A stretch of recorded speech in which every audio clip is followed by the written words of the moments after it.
اے جہاد سے ڈرنے والو، تم کہیں رہو، موت تو تمہیں آ کر رہے گی،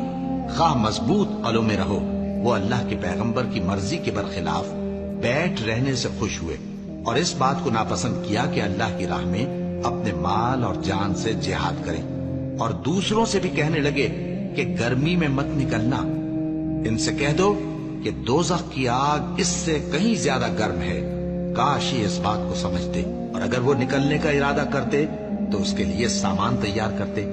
لیکن اللہ نے ان کا اٹھنا اور نکلنا پسند ہی نہ کیا تو ان کو ہلنے جلنے ہی نہ دیا، اور ان سے کہہ دیا گیا کہ جہاں معذور بیٹھے ہیں تم بھی ان کے ساتھ بیٹھے رہو، اگر وہ تم میں شامل ہو کر نکل بھی کھڑے ہوتے تو تمہارے درمیان شرارت کرتے اور تم میں فساد ڈلوانے کی غرض سے دوڑے دوڑے پھرتے، اور تم میں ان کے جاسوس بھی ہیں، اور اللہ ظالموں کو خوب جانتا